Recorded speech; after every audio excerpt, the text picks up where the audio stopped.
नमस्कार साथियों, अखिलेश एजुकेशन में आप सबका स्वागत है। मैं अखिलेश कुमार।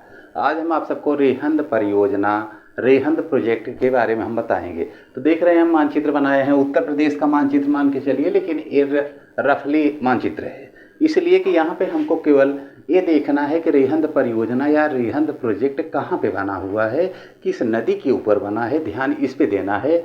क्योंकि परीक्षा में हमें प्रश्नों से मतलब होता है कि प्रश्न का उत्तर कहाँ से सटीक मिलेगा, मानचित्र से मतलब नहीं है। तो इसलिए रफली मानचित्र बनाया गया है और कुछ नदियाँ बनाई हुई हैं, इस नदियों के बारे में आपको बताएंगे। तो आइए हम सबसे पहले हम आपको नदियों के बारे में बताते हैं। और नदियों के बारे में बताने से पहले हम कुछ आपको बता दें, ये जो प्रोजेक्ट है रेहंद प्रोजेक्ट, इसके बारे में कुछ बता दें। जैसे इसे रेहंद प्रोजेक्ट को गोविंद बल्लभ सागर परियोजना भी कहा जाता है। गोविंद बल्लभ सागर परियोजना भी कहा जाता है। यह उत्तर प्रदेश की सबसे बड़ी परियोजना है। ध्यान दीजिएगा, उत्तर प्रदेश की सबसे बड़ी यह परियोजना है। इसका निर्माण सोनभद्र जिले में पीकरी नामक स्थान पर सोन की सहायक रेहंद नदी पर हुआ है। सोन की सहायक रेहंद नदी पर हुआ है। इस परियोजना के अंतर्गत 92 मीटर ऊंचा यह जो बांध बना हुआ है, रेहंद परियोजना जो बना हुआ है, 92 मीटर ऊंचा और 930 मीटर लंबा है। एक कंक्रीट का बांध बनाया गया है। जैसे कि हम पिछले वीडियो में बताए हैं कि ये बांध तीन प्रकार के होते हैं। उसी प्रकार ये कंक्रीट से बनाया गया बांध है। इस बांध के नीचे ओबरा में विद्युत गृह का निर्माण भी किया गया है। और इसके अंतर्गत 446 वर्ग किलोमीटर क्षेत्र में विस्तृत जलाशय, या ये कहिए कि गोविंद बल्लभ पंत सागर नामक झील का निर्माण किया गया है। अब आइए देखते हैं कि इस झील का निर्माण होता कैसे है। तो आइए चित्र के माध्यम से देखते हैं। सबसे पहले हम इस साइड से चलेंगे। यहाँ पे यमुनोत्री देख रहे हैं। यमुनोत्री एक हिम है और इस हिम से ही यमुना नदी निकली हुई है। कहा जाता है कि बंदरपूछ से, यानी कि ये जब बंदरपूछ का नाम आता है या यमुनोत्री और या गोमुख की बात आती है, तो इसका मतलब कि ये क्या है, उत्तराखंड है। यहाँ से लेकर के उत्तराखंड है, यहाँ बंदरपूछ है। अब यहाँ से यमुनोत्री हिमनद से एक नदी निकलती है। इस नदी को आप देख ही रहे हैं, ये नदी आ रही है। इस नदी को किस नाम से जानते हैं? यमुनोत्री हिमनद से जो नदी निकलती है उसे किस नाम से जानते हैं? यमुना नदी। इसे यमुना नदी के नाम से जाना जाता है। ये नदी यहाँ से निकलती है, उत्तराखंड होकर के फिर उत्तर प्रदेश में प्रवेश करती है। उत्तर प्रदेश में प्रवेश करने के बाद फिर ये आगरा, दिल्ली होते हुए आकर के यहाँ पर, यानी कि इलाहाबाद पहले ही कहा जाता था, इसलिए हम इलाहाबाद ही लिख रहे हैं। और वैसे प्रयागराज हो गया है। तो ये यमुना नदी आकर के गंगा नदी में मिल जाती है। कहाँ पे? प्रयागराज में या इलाहाबाद में। और फिर ये नदी आप देख रहे हैं, इस नदी को कहा जाता है गंगा नदी। इस नदी को गंगा नदी कहा जाता है। गंगा नदी, ध्यान से देखिएगा, क्योंकि इस वीडियो से आपको एक प्रश्न अवश्य ही मिलेगा। एक गोमुख हिमनद से ये नदी निकलती है, जिसे भागीरथी नदी यहाँ तक कहते हैं। उत्तराखंड में भागीरथी नदी कहते हैं यहाँ तक। और फिर उत्तर प्रदेश का बॉर्डर है, आप देख रहे हैं, उत्तर प्रदेश का बॉर्डर है। उत्तर प्रदेश में आने के बाद इस नदी का नाम हो जाता है गंगा नदी। फिर यमुना नदी यहाँ पे मिल गई प्रयागराज में। मिलने के बाद ये नदी इस प्रकार से होते हुए ये पूरा बिहार घूमते हुए आगे निकल रही है, पटना, बिहार, ये सब पहुँच गई। अब आइए दूसरे नदी की बात करते हैं। ये एक नदी ये भी है जो तुंग हिमानी से निकल रही है। और तुंग हिमानी से जो नदी निकल रही है, इस नदी को यानी कि भारत की सीमा रेखा तक ये कहाँ से निकल रही है? ये तुंग हिमानी जो नदी है, एक जो तुंग हिमानी जो क्या कहते हैं कि हिमनद है, यहाँ से जो नदी निकल रही है वो कौन सी नदी है? घाघरा नदी। ये घाघरा नदी जब निकल रही है नेपाल से, ये नदी जब नेपाल से निकल रही है तो नेपाल से ये नदी निकलते हुए यहाँ पर जब भारत की सीमा रेखा पर पहुँचती है, भारत की सीमा रेखा पर जब ये नदी पहुँचती है तो उसे गौरी गंगा के नाम से जाना जाता है। गौरी गंगा, इस नदी को गौरी गंगा के नाम से जाना जाता है भारत की सीमा रेखा पर। और भारत की सीमा रेखा के अंदर आने पर, भारत की सीमा रेखा के अंदर आने पर इसी नदी को काली नदी कहा जाता है। इसी नदी को काली नदी, काली नदी। अब काली नदी यहां तक कहा जाता है जब ये नदी, काली नदी आपके उत्तर प्रदेश में प्रवेश करती है। उत्तर प्रदेश में ये नदी जब प्रवेश करती है यानी कि बाराबंकी में जब ये नदी प्रवेश करती है काली नदी, तो यहाँ प्रवेश करने के बाद बाराबंकी में इसी नदी को चौक नदी कहा जाता है। चौक नदी कहा जाता है। फिर आगे बढ़ने पर उत्तर प्रदेश में इसको किस नाम से जानते हैं? इस नदी को तब घाघरा नदी के नाम से जाना जाता है। घाघरा नदी के नाम से जाना जाता है, घाघरा नदी। अब ये घाघरा नदी उत्तर प्रदेश होते हुए ये जाकर के छपरा बिहार में जाकर के गंगा नदी से मिल जाती है। घाघरा नदी छपरा बिहार में गंगा नदी से मिल गई और इधर गंगा नदी में यमुना नदी मिल गई। यमुना नदी मिलने के बाद ये गंगा नदी आगे बढ़ी, आगे बढ़ने के बाद यहाँ पर पहुँची बिहार में और आगे पहुँचने के बाद पटना के पास में, पटना जहाँ पे चंपारण है, यहाँ पटना पहुँचने के बाद इसी में एक नदी और आके मिलती है। इसमें एक नदी और आके मिलती है। ये नदी कहाँ से आता है? ये नदी तिब्बत से, ये नदी तिब्बत से निकल करके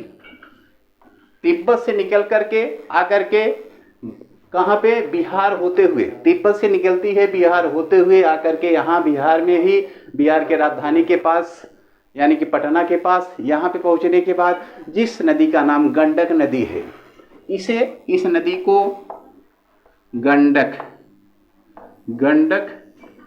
नदी कहा जाता है। ये गंडक नदी आकर के पटना के आसपास से, पटना के पास चंपारण में ये आकर के गंगा नदी से मिल जाती है।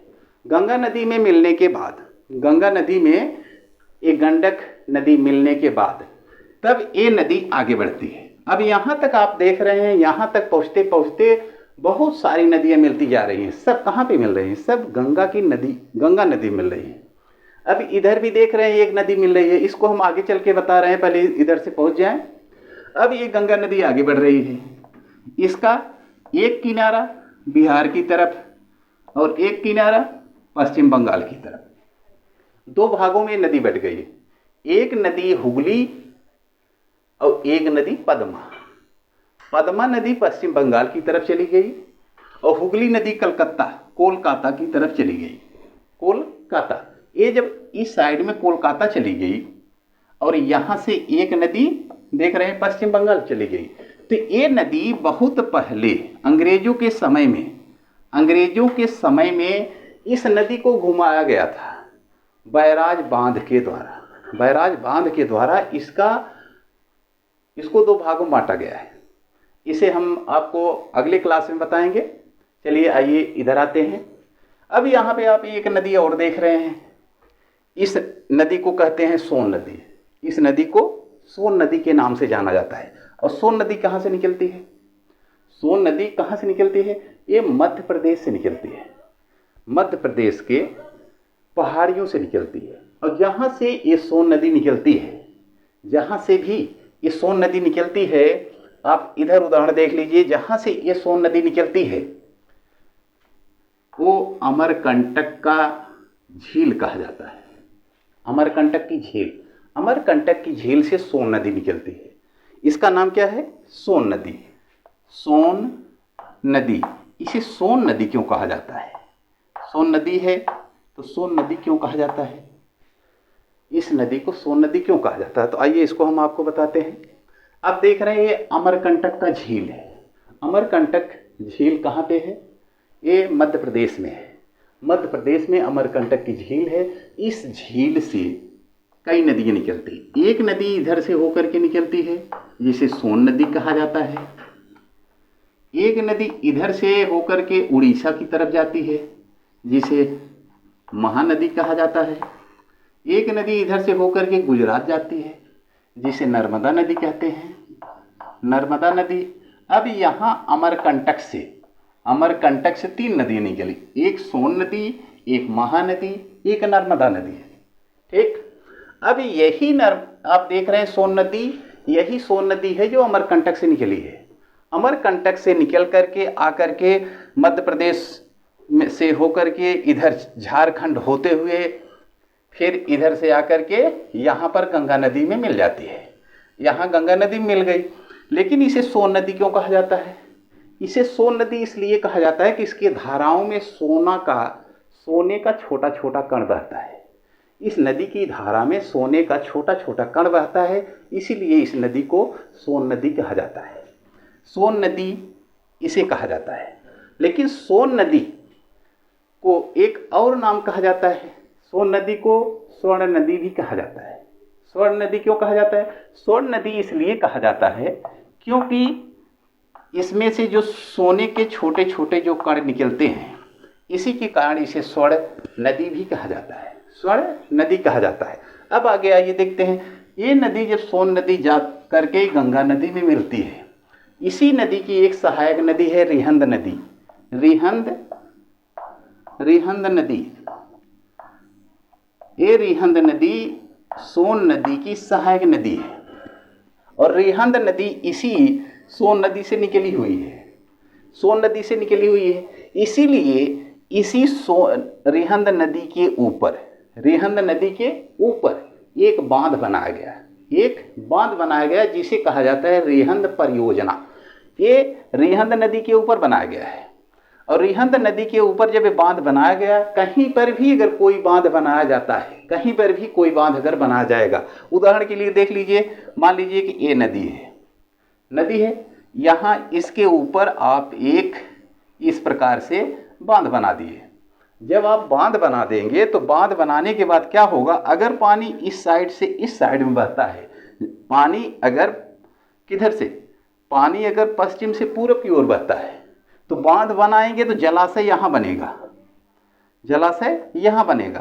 तो इस प्रकार से जब कोई भी बांध बनता है तो बांध जिधर से नदियाँ बहती हैं, उनकी जो स्पीड होती है, जो जलधाराएं होती हैं, उसी साइड में एक जलाशय का निर्माण हो जाता है।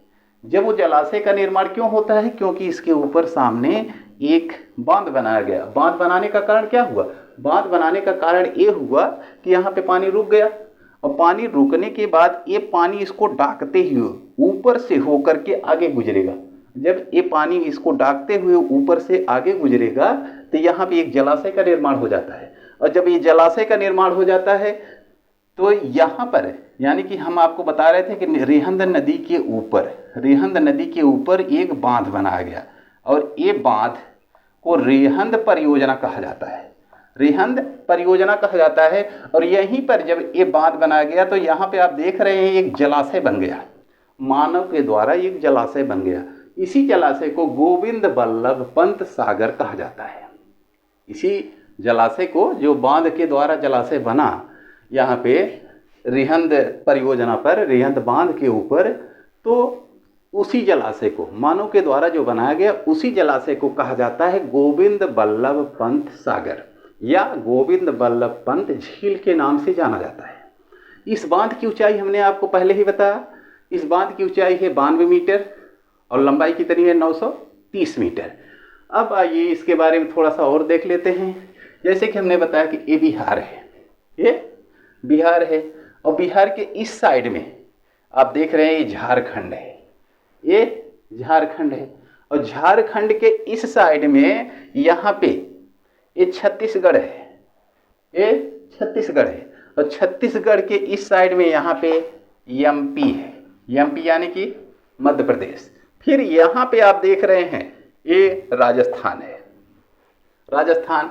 फिर बाकी आप इधर देख ही रहे हैं कि उत्तराखंड है। फिर यहाँ पे आप देख ही रहे हैं नेपाल, तिब्बत, इधर क्या है, बिहार है। तो इस प्रकार से हमने आपको रिहंद परियोजना के बारे में बताया। ये रिहंद परियोजना पूछता है कि उत्तर प्रदेश का कौन सा सबसे बड़ा बांध है, तो उत्तर प्रदेश का रिहंद बांध सबसे बड़ा है।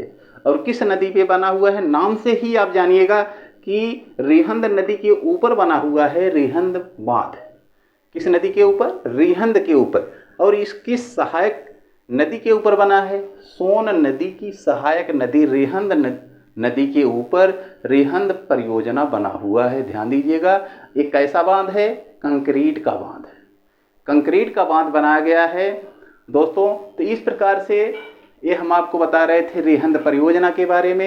ये वीडियो कैसा लगा, अगर वीडियो अच्छा लगा हो तो लाइक अवश्य कीजिएगा। अगर अभी तक सब्सक्राइब नहीं किए हैं तो सब्सक्राइब कर लीजिए, जिससे कि जो भी वीडियो हम आगे बनाएंगे वो आपको नोटिफिकेशन मिल जाएगा, जिससे कि आपको पता चल जाएगा कि कोई वीडियो आने वाली है। जय हिंद दोस्तों।